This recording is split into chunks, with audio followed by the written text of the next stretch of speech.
ቅድሚ 12 ወለዶ ዝነበረ ፍጻሜ እዩ ብዘይካ ሌፋይ ደፋር ሓኳሪ ዘይረኸበት መስተንክራዊት በዓቲ ደቂ ሌፋይ ኣብ ንኡስ ዞባ ጸሮና ደቂ ሌፋይ ኣብ ዝተባህለት ዓዲ እትርከብ ታሪኻዊት ቦታ እያ እዛ ኣብ ኣጻድፍ ተደኪና እትርከብ በዓቲ ሌፋይ ዝተባህለ ኣቦ ኣብቲ እዋንቲ ዝነበረ ወራራት ንምክልኻል ከም ጽንዕቲ ዕርዲ ይጥቀመላ ከም ዝነበረ ይፍለጥ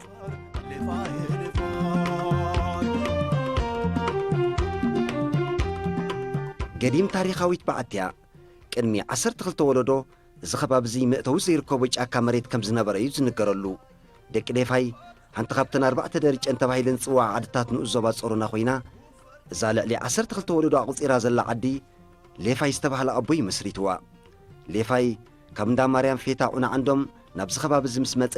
ኣብዛ በዓቲ እዚኣ ኮይኑ 3 ክወልድ እንከሎ ጸጋ ብፅዑን ኣቶ ብርሃንን ዝበሃሉ ክልተ ደቁ ኣብ ደቂ ሌፋይ ክስርቱ እንከለዉ ጸሊማይ ከዓ ንዓዲ ዝበኣ ዝቆመ ውሉድ እዩ ኣብዚ በዓቲ ዝኽሰፍር ዘገደዶ ቀንዲ ምኽንያት ግን ካብቶም ናይቲ እዋንቲ ዝነበሩ ወረርትን መቀናቕንቱን ንምክልኻል ከም መዕቆቢት ጥራይ ዘይኮነትስ ከም ጽንዕቲ ዕርዲ ይጥቀመላ ምንባሩ ጌና ዘይሃሰሰ ዛንታ ክሳብ ሕጂ ይስረብ እዩ እቲ ዝጸንሐና ዛንታ እቲ ቀደም እቲ ግዜ ሕማቕ ነይሩ ግዜ ምውርራስ ነይሩ እቲ ግዜ ሕጂ ንዕኡ ንመጠንቀቕታ ተባሂሉ ኣብ ጽኑዕ ቦታ ንኽሰፍር ኢሉ ኣቦሓጎና ሌፋይ ኣብዛ ቦታ እዚኣ ሰፊሩ ከም ስርዓት እውን ገዛ ሰሪሑ ኣብኡ ከም ስርዓት መናብሩ ኣጣጢሑ ነይሩ ብርቱዕ እዩ ሕጂ ዝደቡ እዚ ክሕዝ ካብዚ ንላዕሊ እዚ ዝባን ካብዚ ትሪኦ ዘለኹም ጎቦ ኣትሒዙ ከምዚ ኢሉ ናቱ መሬት እዩ ነይሩ ሕጂ ንኡ ኣብዚ ኮይኑ እንዳተኸላኸለ ይወርድ መጽኦ ይድይብ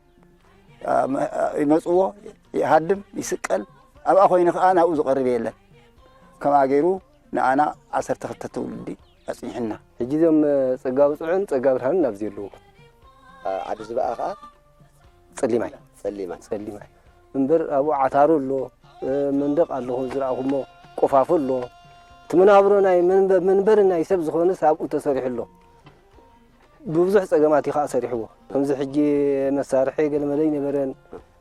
እምኒ መኸበብ እምኒ ኣኪቦም ናብኡ እንዳደይቡ ኣብኡ ኮፍ ኢሎም ንጸላእቶም ይቃወሙ ከም ዝነበሩ እቲ ዝጸንሐና ዛንታ ንዓና ተሰራርሕዑ ከም ትብሎ ዘለኻ ብብዙሕ ጸገምን ብዙሕ ብድሆን ኣሕሊፍዎ እዩ ብዝኾነ ግን ኣብኡ ኮይኖም ንጸላእቶም ነብሶም ዓቂቦም የድሕኑ ከም ዝነበሩ እቲ ዛንታ ጸኒሕና እዚ ብርቱዕ እዩ ካብ ኣሕዋቱ 6 እዮም ኣሕዋት من ده قعزة درو مريعة لحى زلوف شديشتي سنحنا اتي نبرتو خا قوفو او يسرح تي نبرت ابو ماي نابو يحكر كم اندا غبري 3 وليدو صقا بصعن አቶ ብርሃንን ጸሊማይን ጸሊማይ ዓደዝ አሎ ጸጋ ብጹ ኣብዛ ዓደሎ አቶ ብርሃን ካ ኣብዛ ዓደሎ ክልተ እዮም ከምዚ ገሩ ወሊዱ ዘፊሩ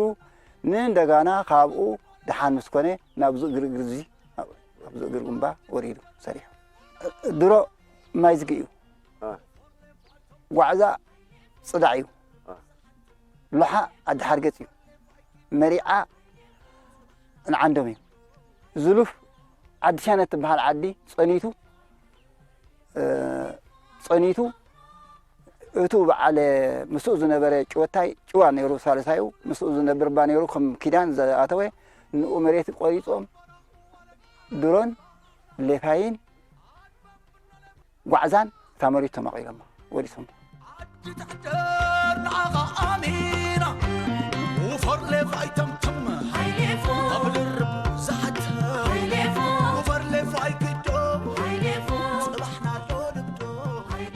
كسبت تتصاقيم كذب تصح أقرب عطوخينك التعزمهم بزح خفتات زلوا أبايتي عبيتو قفتات عطروتات سرماتات كمون التم كوردون كديبون زي كولو قلع عصبيتي زقول قولوا اللو زنبرو نقدر القدس وتفسس شنتي بيت كساب حجي جينا زي برسق رستاتيو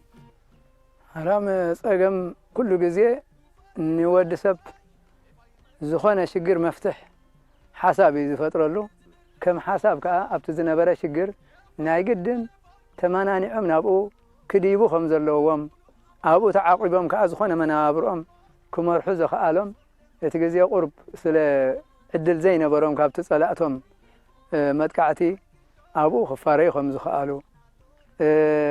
ሰለስተ ከም ዝወለዱ ኣቦና ሌፋይ እዩ ዝግለጸና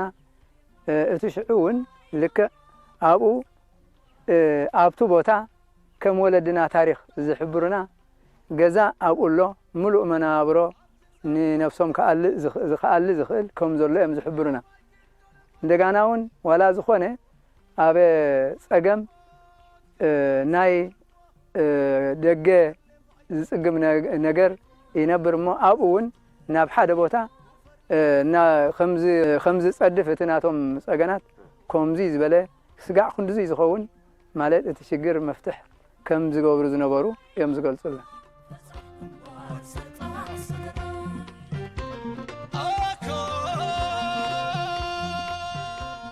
ኩሉ መነባብሮ ሌፋይ ኣብ ዘባዓት እዚኣ ዝተሓፅረ ስለ ዝነበረ ከም መውረድን መደየብን ዝጥቀመላ ዝነበረ እንኮ መገዲ ሓብሊ ተባሂላ እትፍለጥ ካብ ቆርበት ዝተሰርሐት ረጓድ ገመድ ክሳብ ሕጂ ኣብቲ በዓቲ ተንጠልጢላ ትርከብ ናይ መነባብሮ መጠራቐሚ ዝጥቀመሉ ዝኾነ ኣስቤዛ ማይ ይኹን ዝኾነ ጠቕሙ እቲ ሓብሊ ብኡ እንዳወረደ እንዳደየበ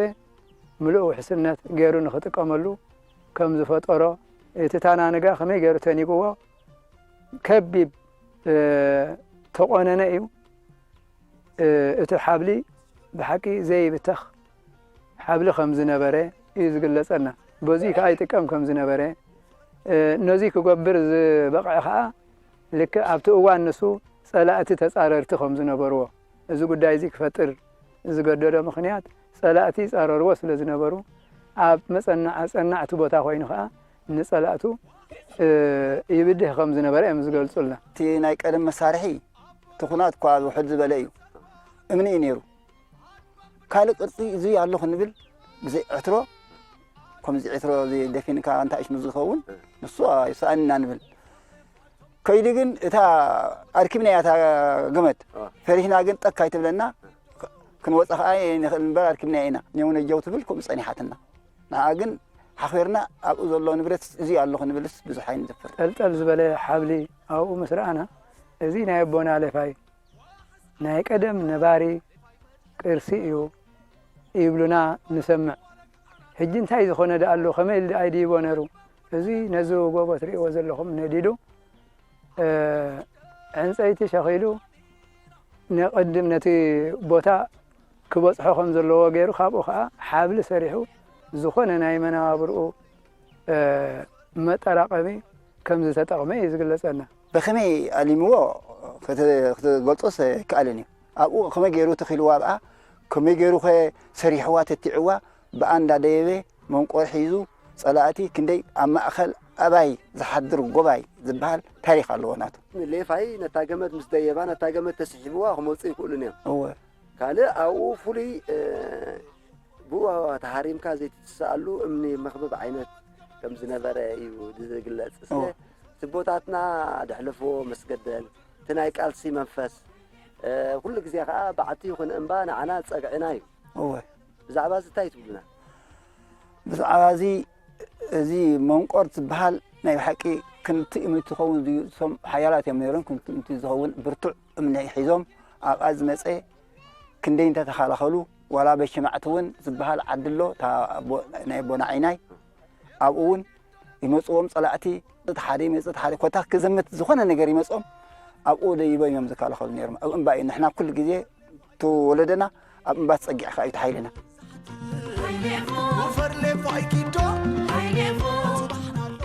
ሌፋይ ክሳብ ክንዱ ተጻጊሙ ናብ ዝጽኑዕ በዓቲ ክስቀል ምምራፁ ብብዝሒ ዝበልጽዎ ጸላእቲ ከም ዝነበሩ ክትግምት ዝከኣል እኳ እንተኾነ ውሕዳት ሓገዝቲ ኣሕዋት ከም ዝነበሩ ግን ነቲ ተነዲሉ ዘሎ በዓትን ተሰሪሑ ዘሎ ኣባይትን ርኢኻ ንምግማቱ ኣይትጽገምን ብዘካዚ ናይቲ እዋንቲ ዝነበሩ ናይ ውግእ መሳርሒታት ኣዝዮም ድሑራት ምንባሮም ዝሕብር ሌፋይ ዝጥቀመሉ ዝነበረ መክብብ ተባሂሉ ዝጽዋዕ ዓረ ዝመስል ተሪር እምኒ ክሳብ ሕጂ ከም ኣሰር ኣብ እግሪ እቲ በዓቲ ይርከብ እዩ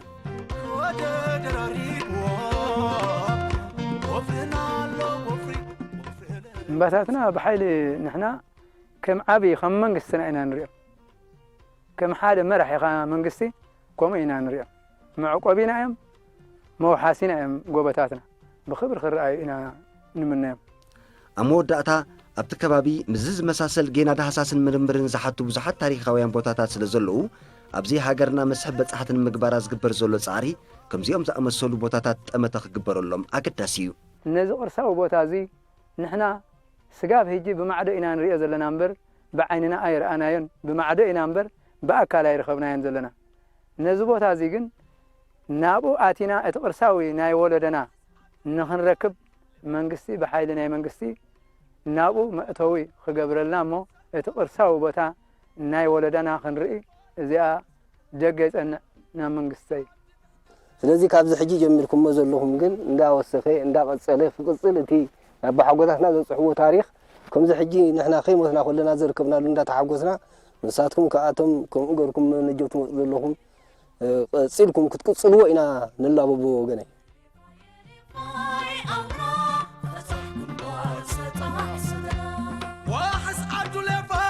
لفاي مدحنا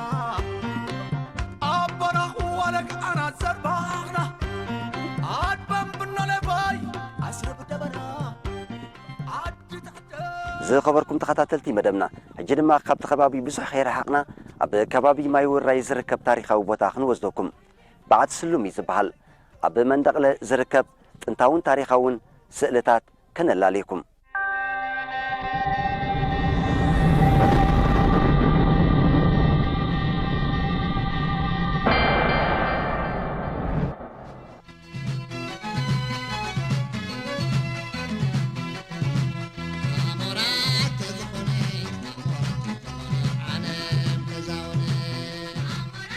በዓቲ ስሉም ከምቲ ስሙ ዝሕብሮ ርኢኻ ጠሚትካ ኣስተማቒርካ ዘይጽጎቡ ስእልታት ዝተሰለመ በዓቲ እዩ ነቲ ብጥበብን ጽባቐን ዝተሰኣለ ስእልታት ካብ ምስትምቓር ሓሊፍካ ግን እቲ ኣዝዩ ብርኩስ ስእልታት መዓስ ከም ዝተሰኣለን መን ከም ዝሰኣሎን ዝፍለጥ ነገር የለን ንትሕዝቶት ስእልታት ርኢኻ ግን ቅድሚ ብዙሕ ዓመታት እዚ ከባቢ እዚ ብእንስሳ ዘገዳም ዝመልአ ከም ዝነበረ ክትርዳእ ኣይትጽገምን ገለ ካብቶም ኣብቲ በዓቲ ተሳኢሎም ዘለዉ ስእልታት እንስሳ ዘገዳም ሓደ ብሓደ ክትሪኦን ተፈቲንካ ካብ ዘራፍ ጀሚርካ ዓጋዜን ሓርሽ ጠለቤዱ ኣንበሳ ነብሪ ከምኡውን ብግዝፈን ፍልይ ዝበላ ናይቲ እዋንቲ እንስሳ ዘቤት ከም ዝነበራ ክትዕዘብ ትኽእል ንሕና ዝኾነ ኮይኑ እዚ ስእልታት ኣብኡ ዘሎ ዞም ዘራፍ ገለመለ ዓርገጀን እውን ኣለዋ ካልእ ግን ክብቲ እውን ይህልዋ ይኹና ኣለዋ ኢና ንብል ጽቡቕ ዳንሱ ጽቡቕ ኣሎ ሕጂ እቲ ሕብሪ ቀይሕ እንድዩ ቀይሕ ኮይኑ ዳርጋ እቲ ስእልታት እውን ከም ስርዓት ይፍለጥ እዩ ዋላ እተን ፈላለያ ናይ ቅርጽታት ይኹና ናይተን ዘራፍ ይኹን ዋላ ናይ ካልእ እንስሳታት ኩሉ ብፈለያ ክትሪኦም ከለኻ ግሩም ኮይኑ ይርአ ይፍለጥ እቲ መልክዑ ከዓ ጽቡቕ እዩ ዘሎ ስሉም በዓቲ ይበሃል ቦታ እዚ እዙ ኣሳእል ከዓ ምልክት ጽኒሕና ማለት ንሪኦ ዝተፈላለየ ኣሳእል ኣሎ ናይ እንስሳ ማለት እዩ እዚ ከዓ ለሓንቲ ተን እንስሳታት ቀደም ከመን ዓይነት እንስሳ ብዝኸባቢ ከም ዝነበራስ ይሕብር ኮይኑ ይስምዐና ኣነ ከም ዝነበራ ናቱ እቱ ኣብኡ ዝነበረ ሰብ ስሪኡ ክስእል ዝኽእል ከምዚአን ስለ ዝረኣየ ከዓ ስኢሉ ኣሎ ማለት እዩ ንሱ እዩ እቲ ሽሙ እውን ስሉም በዓቲ ዋላ ካብቲ ስእሊ እውን ተወሲዱ ካልእ ስም ነርዎ ክኾኑ ይኽእል ካብቲ ስእሊ እውን ተወሲዱ እቲ ስሙ እውን በዓቲ ስሉም ንሕና ካብ ነርክበሉ ቦታ እዚ ስጋ ብታኒ ወይ ነገርካ ኣናት ስጋ ኣብኡ ነይሩ ተር ዝበለ እጂ ግን እንዳተቐለጠ እቲ እምባውን ገሊኡ እንዳፈረሰ ክትሪኦ ኣለኻ ከምዚ ሳንዱቕ መስል እዚኣ ሕጂ ፈሪሻ ኣላ እምበር ሕጂ ኣነራ እዚኣ ግን እንዳተነፀለ ብንፋስ እዩ ዝንፅል ዘሎ ዋላ እንታይ ብነፍሱ ባዕሉ ብቅዒ ድዩ እንዳተነፀለ እዩ ዝኸይ ዘሎ እምበር ብዛዕባ ስእልታት እንተኾንካ ሕጂ ዘን ስጋ ብታኒ ወይቲ ነትልካ ስጋ ብታ ነወይቲ ኣናፍ ዘላ ስጋ ኣብኡ እቲ ቅርፅታት ነይሩ ንሱ ከዓ ጽቡቕ እዩ ነይሩ ከምዛ ሕጂ ነብዚኣ ዘለዋ ቀያሕቲ ነይረን ዋላ ዘራፍ እውን ነይሩ ዋላ ዘን ዓርገጀን እውን ነይረን በብመጠነን ምስ ምራኽተን እየን ከማን ገይረን ገሊአን ዝዳርጋ ንኣሽቶ ናተን ዝወለደን ክኹና ዋላ ምስ ምራኽተን እየን ነይረን ሕጂ ግን ብዘይካ ዘን ኣብዚኣ ዘለዋ እዚአን ኩለን ተቐሊጠን የለዋን እምበር ነይረንን ዋላ ሕና ቒድመና እውን ካልእ ስእሊ ሕና ዘይንፈልጦ እውን ነይሩ ክኾን ይኽእል እዩ ስለዚ እዚ ቦታ እዚ ብሓፅር ዝበለ ታሪኻዊ ቦታ እዩ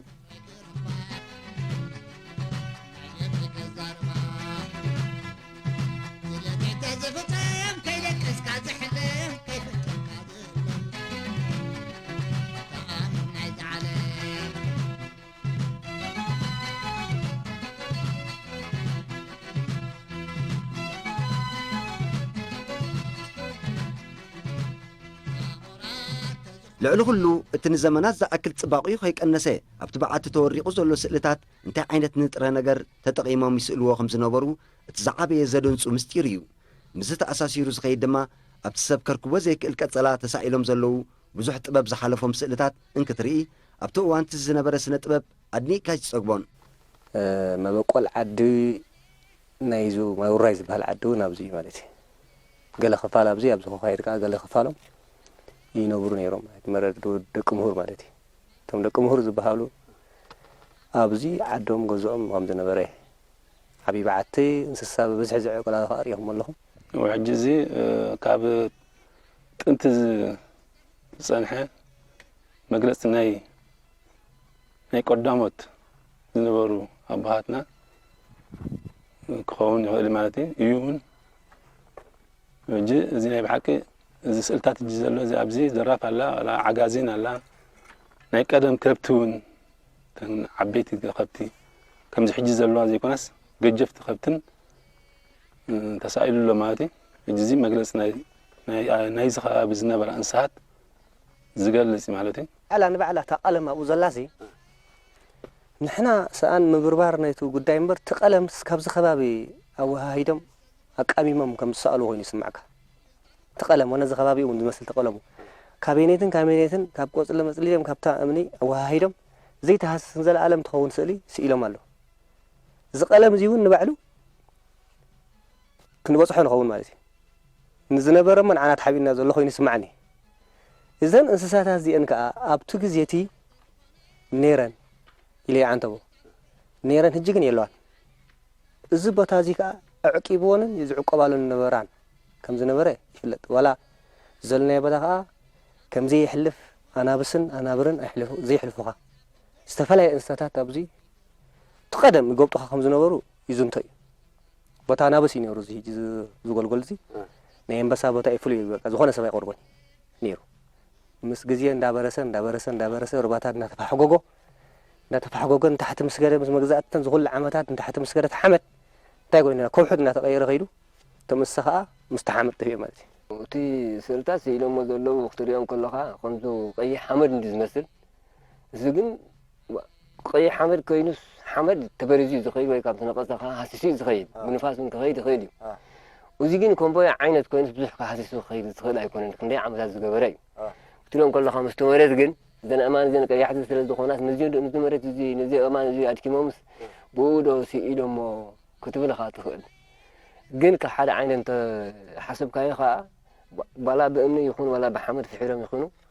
ምተበረዘ እንዶ ሓመድ ንሕሪ ኮይኑስ ካልእ ዓይነት ኣምፂኦም ዳ እንተስኢሎም በረ ክትብልኻ ትኽእል። ከመይ ነይሩ እቲ ሕብርታት ወይ ከዓ ብምንታይ ይጥቀሙ ነይሮም ብምንታይ ይሰርሑ ነይሮም ኢልና ክንዛረብ ብዙሕ ኣይኽእልን። ሓድካ ዋላ እውን እቲ ዓይነት ናይቲ ሕብርታት ከዓ እዙይን ክንብል ከዓ ትምህርቲ ስለ ዘብልና ብዙሕ ክነብሎ ይንኽእልን። ግን እቲ ክትሪኦም ከለኻ ግን ከምዚ ንሕና ንሓስቦ ብመሬት ድዩ ብገለ ድዩ ተሰሪሑ ክትብል ኣይትኽእልን። ካብ ምንታይ እዮም ኣምፂኦሞ ካብ ምንታይ እዮም ፀሚቖሞ ብምንታይ እዮም ሰሪሖሞ ጥራይ የተሓሳስበካ እዩ ዝኽእል እምበር ብዙሕ ከምዚ ኢልካስ ኣቲኻ ክትዛረበሉ ብዙሕ ኣይትኽእልን። መርዛዕ ሰታ ማይ ባዓ ክበዚ ማይ ባዓ ዝብልዎ ኣነ ባዕለይ ረኣኽዋ እምበር ከምዚ መሰለ ታሪኻዊ ከምዚ መሰለ ስእልታት ዘለዋ ቦታ ጎበላ ይብሉ ኢሎም ነይሮም። ወዛቦት ኢልና ማይ ባዓ ገፅ ኣብኣ ላይ ዶም ነይሮም። ንሳ ግን ጥራይ ብወረ እምበር ኣናይ ሰማይ ፈረድክዋ ኣይረኣኽዋን። ኣብዚ ከባቢ ንሕና ዘለናዮ ግን ብዘይካ እዚኣ ካልእ ዘሎ የልበን።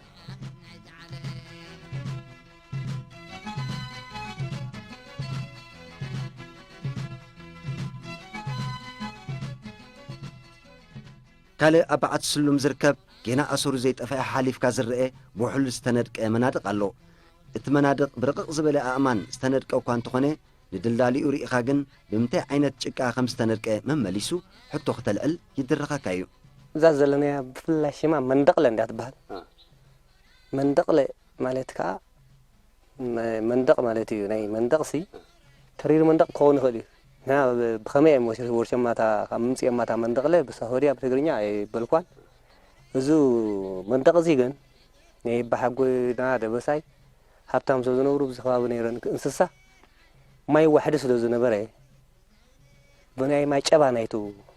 ናይ ፀባ ናይተን ብዙሓት ክብቲ ካብ ማይ ጨባ እንዳብዓጡ كم زندقوا يزنت زمن دقزي ما يجباسي كاب صبا زنت عماي الله تما يخفال بوغور يعطوا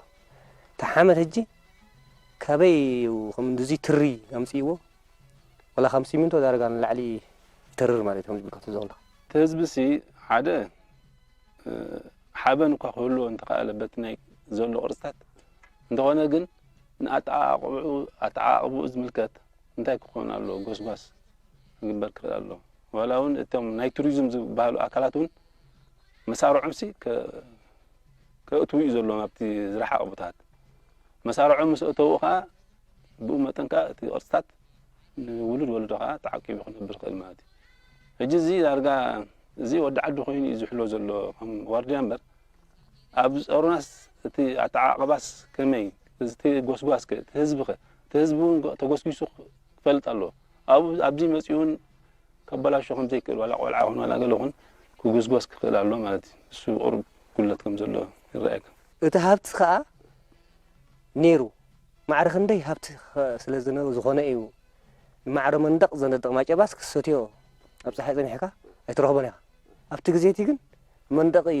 ንመንደቕ ንመስርሒ ጋዛ ጭቃ ማይ ዋሕዲ ስለ ዝነበረ ካብቱ ማይ ጨባ ካብቲ ፀባስ ማይ ውሕድ ከም ዝነበረ ከዓ ትመሃር ማለት እዩ ማይ ፀባ ኣስታይ ስለ ዘበሉሉ ተሪሩስ ካልእ ፍሉይ ሓመድ ኣሎ ብዚ ከባቢ ድዩ ኣይርድአካኒ ብዙሕ ሓመድ እውን ኣብዚ ከባቢ የለን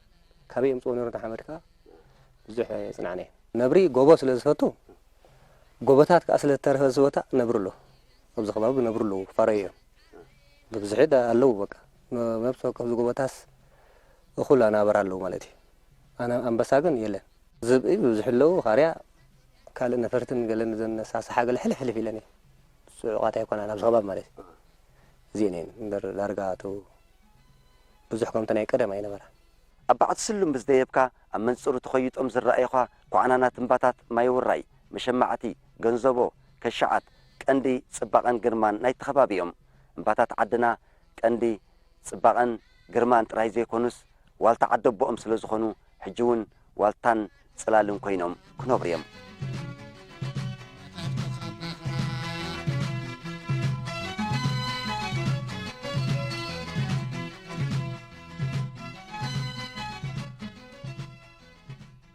ንባዕላ ዛ ኸሻዓቱን ትሪኣ ኣለኻ ዛ ኸሻዓት ንባዕላሲ ቅርፂ እየ ትሪኣ ማለት እዩ ኣብ ፍርቂ ስተያ ንሕርገር ከላስ ኣብታ ላዕሊ ዘላስ ስጋዕታ ጫፍ ዘላ ቅርፂ እየ ትሪኣ እታ ስተያ ማለት እዩ ውቅብቲ እምባ እያ ማለት እዩ ቅርፂ እየ ትሪኣ ኣለዋ ማለት እዩ ኣብቲ ፍርቂ እንድሕሪ ስታይ ገርካላስ ብላዕልስ በቃ ቅርፂ እየ ትሪኣ ኣለዋ ሕጂ እዚ ሕጂ ውቅብቲ እምባ ናይ ገላፂት ኤርትራ ካርታ ኤርትራ ገላፂትም ክትኮን ትኽእል ማለት እዩ በዚ ሕጂ ዘለናዮ እንተኮይኑ ከዓ ከም በዓል እግሪ መኸር ታሪኻዊ ድፋዕ ኣብ ወራር ወያነ ጽቡቕ ኣድማዕን ዝኾነ ዓወት ዝተኻየደሉ ከም እግሪ መኸል ኣሎ ኩሉ እዚ ግንባር ፀሮና ብምሉእ እዚ ዓወት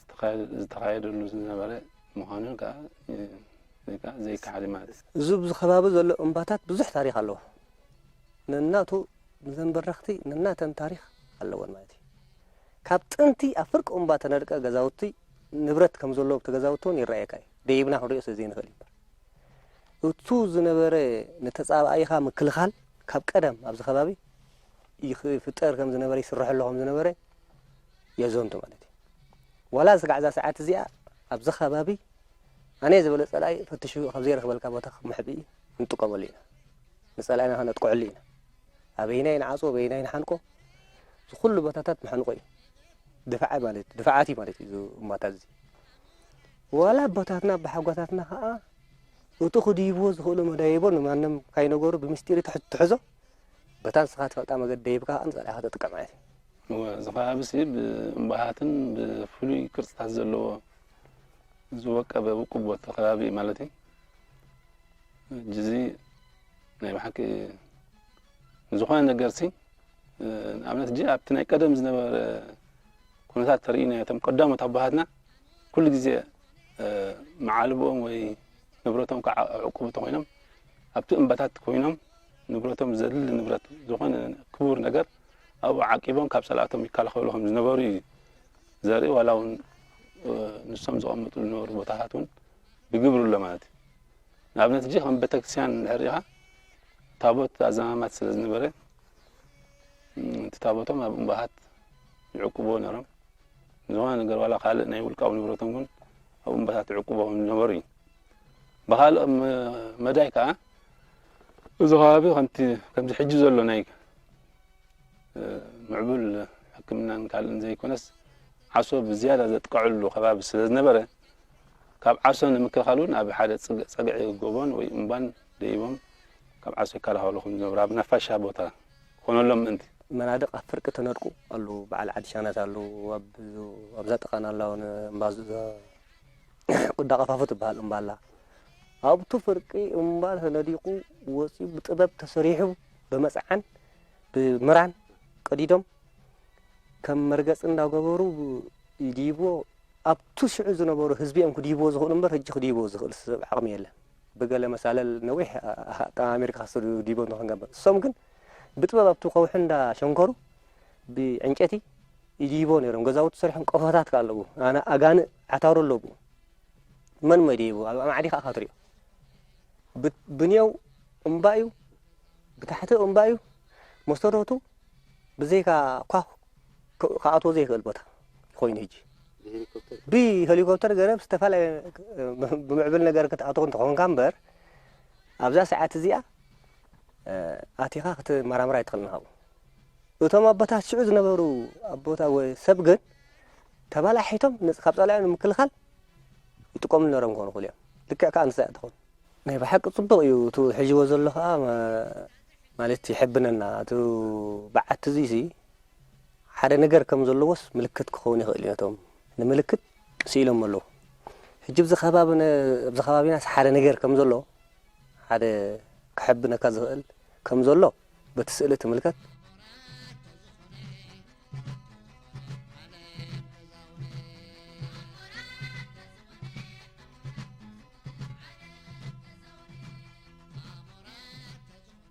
زي خبركم تخاطلتي مدبنا